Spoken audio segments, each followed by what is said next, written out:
But now, let's bring you up to speed with the stories that have been making headlines in the last 12 hours, and we look at a change of tact where Uasin Gishu County is set to have a new deputy governor following the resignation of Engineer John Barorot. Engineer Barorot made the announcement on Monday after meeting Governor Dr. Jonathan B. and senior county staff in Eldoret City. His exit comes barely a week after he dismissed claims that he had quit office. The now immediate former Uasin Gishu Deputy Governor, Engineer John Barorot, had served 2 years in the position following a successful gubernatorial bid by Dr. Jonathan B. in the August 2022 general election. At a meeting with Dr. Jonathan B. and top county government officials, Engineer Barorot formally announced he had quit to take up a new role as Chief Executive Officer of an international company in the information, communication and technology sector. The exit of our Deputy Governor, Engineer John Barorot, who has a secured position as the Chief Executive Officer of an international organization in ICT sector. His last day of work will be on August 31st, 2024. While it was our wish to continue working and tapping into Engineer Barorot's wealth of knowledge and experience, his decision to pursue interests outside political environment and public service deserves all the respect and appreciation. With the position falling vacant from September 1st, 2024, I will nominate a replacement within, actually, as soon as we are done. It will not take long. The new Deputy Governor nominee will be transmitted to the County Assembly for vetting and approval for appointment. I wish to assure the people of Uasin Gishu that the county government of Uasin Gishu remains on track in achieving the development agenda. Reflecting on his stint as deputy governor, both Engineer Barorot and Governor B spoke highly of their working relationship. Thank you very much for this opportunity. You know, coming into the baptism was initially a bit tough, but I've actually enjoyed working with in the county in terms of dealing with administration, implementing the Nguzo Kumi blueprint that you put in place, and I believe it will continue. So really to remove all these rumors is an opportunity that I have gotten, and I've weighed pros and cons, and there is a larger thing which will be beneficial to the country at large, including Uasin Gishu, that I've decided to take this other responsibility within the private sector. On Thursday last week, rumors of his exit were rife after he skipped Eldoret's conferral of city status by President William Ruto.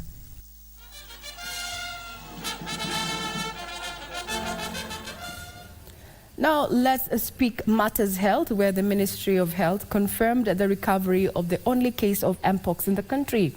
Health Cabinet Secretary Dr. Deborah Barase further says those who could have come into contact with the patient were also traced and tested, with 29 of them turning negative, while 10 samples will further undergo testing. This as the government heightens surveillance and rapid response. The only confirmed case of Mpox in the country, a 42-year-old Kenyan male and a long-distance truck driver, is now confirmed healed and discharged. He had travelled from Kampala in Uganda to Mombasa on the 12th of July and was en route to Rwanda through Tanzania when he was detected at Taveta border point. The only confirmed is one, and he has recovered. Okay, so we, as the DG has said, we have heightened surveillance. Health Cabinet Secretary Dr. Deborah Barase has called for caution, especially for long-distance travellers. So we urge the public, especially those with a history of travel to countries reporting Mpox cases, or those who have come into contact with a suspected case, to be vigilant. Even as the government say there is no other confirmed Mpox case at the moment, screening and testing continues. The primary risk in contact with an infected person or contaminated personal items or through sexual contact is the common secondary infection that would occur in our country. One is, once we receive the sample, we divide that same sample into 4. We give one to the CDC lab, we give one to the National Virology Lab, we give one to the Walter Reed Lab. So we'll only come up with a result that is confirmed once we have had collated results from all these labs. And we have 26 suspects right now, samples.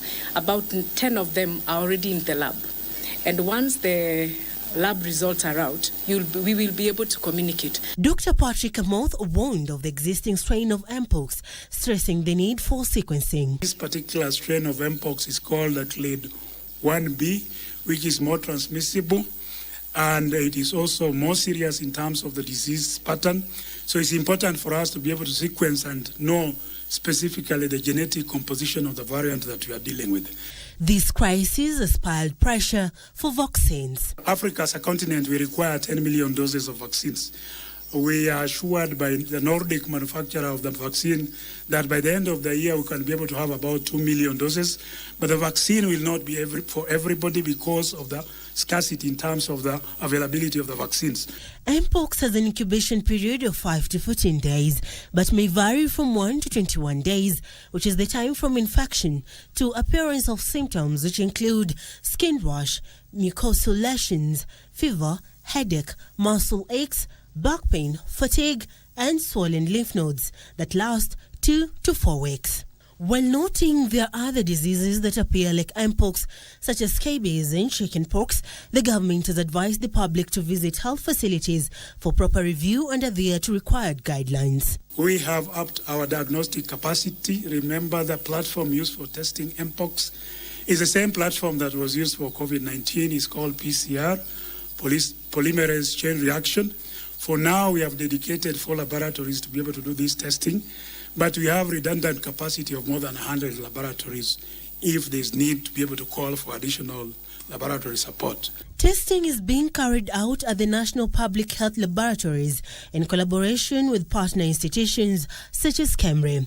The public can report cases through hotline numbers 719 or 0729471414 or 0732353535.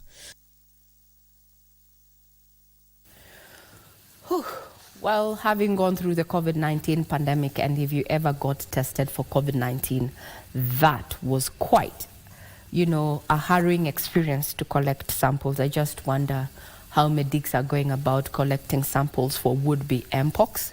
We'll find out and maybe give you details also so that you can understand exactly what is required of you in the event that you start manifesting these particular symptoms that we've already shared, including fever, or even you feel that you have been exposed by that particular virus. And the question is the vaccine conversation.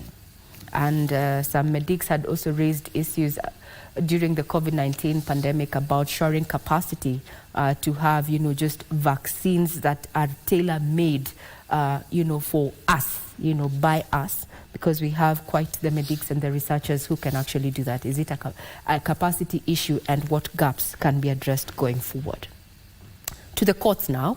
A Nairobi court has issued a warrant of arrest against a woman who allegedly contracted a hitman to kill her friend's business partner. While issuing the orders, Milimani Chief Magistrate Susan Shitubi ordered that Winfred Wandia Kisau be presented in court on 2nd September, where further directions will be issued. Ruth Omboy with the details. According to the charge sheet, Winfred Wandia Kisau conspired with Rosemary Muathe to hire Marvin Omondi Abisalom to kill Muathe's business partner Anthony Maina Mutahi. The investigating officer told court Wandia introduced Rosemary to Omondi, and the trio held several meetings within and outside Nairobi to agree on an elaborate plan to execute Maina, where Omondi was promised 1 million shillings and a 20 million shillings token of appreciation will be given later. However, in a twist of events, the plans did not materialize, as Omondi reached out to Maina and confided in him of the plans to eliminate him. Chief Magistrate Susan Shitubi has issued a warrant of arrest on Wandia for failing to show up in court Monday. A Elsewhere, businessman Yanish Devani has been released on a 5 million cash bail in the September 2008 Triton oil scandal. Bond of Kenya shillings 20 million with one short for similar amounts. That's if it is a property. Or in the alternative, a cash bail of 5 million with two personal sureties for Kenya shillings 5 million each. Chief Magistrate Thomas Nzioka also ordered him to deposit his passports after the court was informed he was a flight risk, as he has been on the run for 16 years. Mr. Divani, you are barred from traveling out of the country. I know you are a businessman. Please, you should not leave the jurisdiction of the country without leave of the court. If you want to travel, come and inform the court. We look at your arrangement, then they'll tell you. And bloggers Kofina Okotieno alias Maverika Okotieno has denied 3 charges of publishing false information and cyberbullying on her ex-social media handles. The phones and laptop confiscated from her said to be exhibit cannot be released at this stage. However, the police to release to her once the forensic examination is concluded and the relevant evidence captured. The application be revisited before the trial court at a later stage. It is alleged on August 3rd she published false, defamatory and threatening information touching on Ambare and Jamal. Her pre-trial hearing is set for September 2nd. Ruth Wamboi for Good Morning Kenya.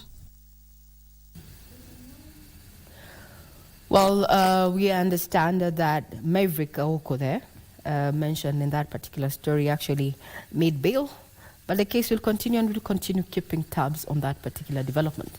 And on another developing story is that businessman camp politician Jimmy Wanjigi spent the night at the Kamukunji police station in Nairobi County awaiting arraignment at the Milimani Law Courts today. Now Wanjigi's lawyer, senior counsel John Haminwa, confirmed that he was arrested on Monday afternoon after presenting himself to the Nairobi Area Directorate of Criminal Investigation officers to record a statement over his alleged involvement in the Nane Nane protest on the 8th of August this year. Businessman come politician Jimmy Wanjigi arrived at the Nairobi DCI offices a few minutes past 2 p.m.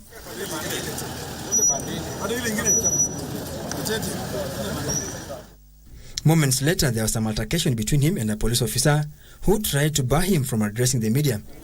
I will go in at my own time. No. They said they have found a car outside my residence that has got items they want to question me about.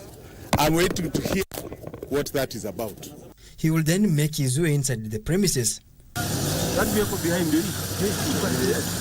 only to emerge about 2 hours later and was driven away.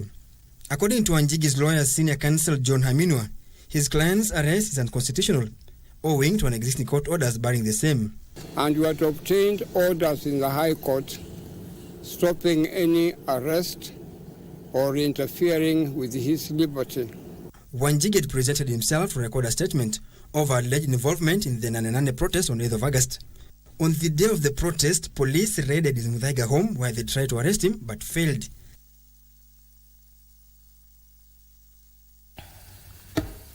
So that was yesterday, and today we're also going to be awaiting to hear exactly what charges are preferred against businessman camp politician Jimmy Wanjigi when he's arraigned at the Milimani Law Courts. Now the government has assured Kenyans that public schools will reopen for the 3rd term next Monday, that's the 26th of August, as scheduled, after the Teacher Service Commission kicked off negotiations with the teachers' union in a bid to avert a looming strike.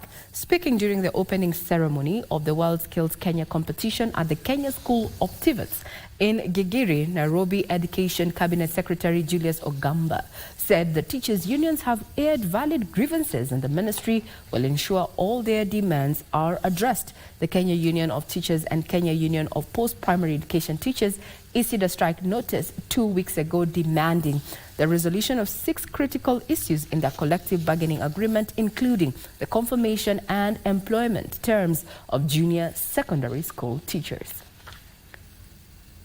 And I think they're going to have a meeting either tomorrow or on Wednesday. So towards the end of the week, we should be able to tell the nation where we are with respect to the strike. We are trying to ensure that we avert the strike because this is the third term. Children are going to school, others are going to do exams. It is not a good time for us to have a strike. The issues that the teachers are raising are legitimate concerns, but the challenges that the government has are also legitimate challenges. So we have to sit together and have authentic discussions to come to a reasonable agreement to ensure that the strike does not take place. Now, while that is ongoing, as we're going to be looking at the dailies and stories that are making headlines in the dailies, there is a report here, there is an article here, talks to avert teachers' strike set for this week.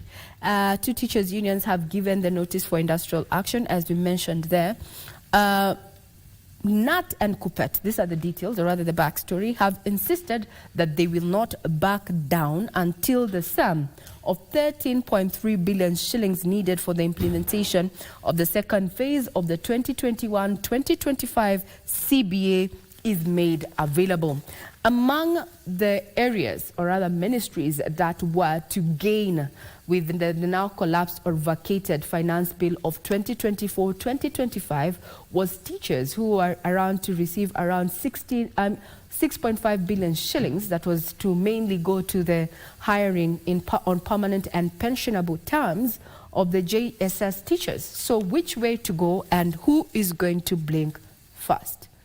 26th of August this year is just around the corner. Actually, it is next week. So will we have made inroads into that particular impasse? We'll be keeping tabs. Now, to speak matters business, the Kenya Aviation Workers Union will now review its earlier decision to call off a strike due to what it terms as a breakdown in talks on Monday with the government.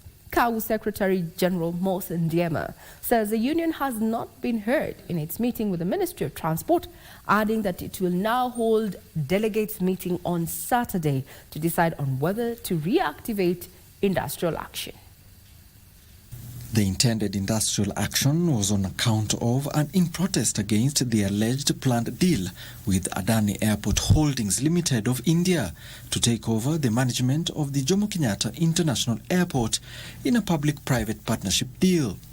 KAU claims the deal was being carried out in a secretive manner that will result in job losses. We are here to say that in today's meeting with the Minister of Transport, we've made no progress, completely zero progress. KAU issued a 7-day strike notice on August 12th, but called off the strike on Sunday, less than 12 hours before it was to commence, as a series of negotiations with top government officials was slated to kick off. According to KAU Secretary General Mos Ndiema, the union had postponed the planned industrial action for another 14 days after a meeting with Labour and Social Protection Cabinet Secretary Dr. Alfred Mutua on August 15, 2024. But now, a change of tune. Our initial decision to postpone our strike action for 2 weeks might be reviewed. We are calling our delegates meeting again on Saturday 24th, where we will discuss whether to wait for 2 weeks or we can reactivate our strike action.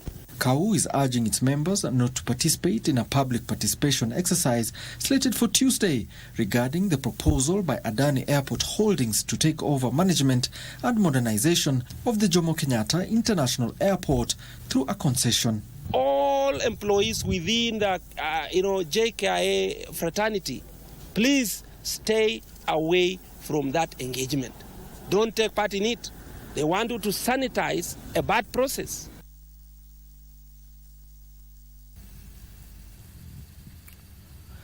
Will the airport workers union members attend that proposed meeting or not? That's the question. Business Desk is going to be keeping tabs on that. Now, Kenya has earned 142.5 billion shillings from tourism during the first 6 months of this year. This is from 1.03 million international tourists who visited the country between January and June this year, representing a 21% growth. Kenya Tourism Board CEO June Chepkemei attributes the increased tourist numbers to enhanced visitor experience. Kenya has long been celebrated as a premier tourism destination, with the annual world-based migration between July to August putting Kenya on the world map as tourists flock to witness the event dubbed the biggest show on the earth.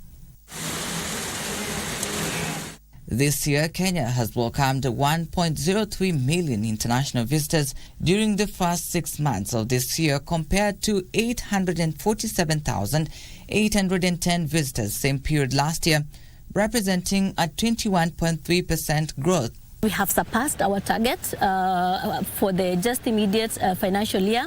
Going into the future, we see ourselves really increasing the numbers and even surpassing our 3 million target that we've set for ourselves. But in terms of the impact of tourism in the economy, just between January and June of this year, we have seen about 142 billion receipts, which are actual money that the tourists have let in the country. She says domestic tourism recorded a 10% growth in bed nights to 2.25 million.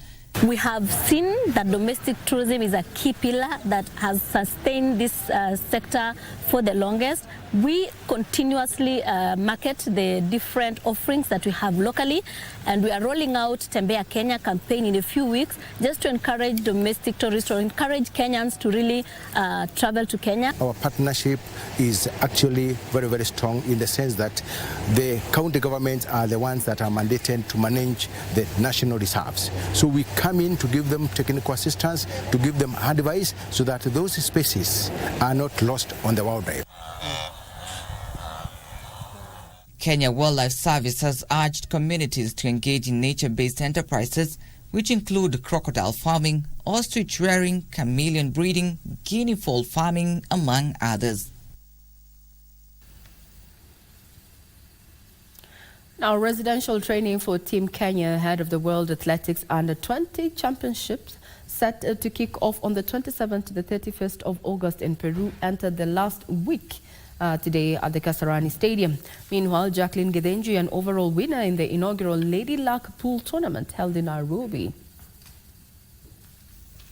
Team Kenya, under the tutelage of coach Robert Ngisirei, is set to travel to Lima, Peru on 22nd of this month for the Global Showpiece.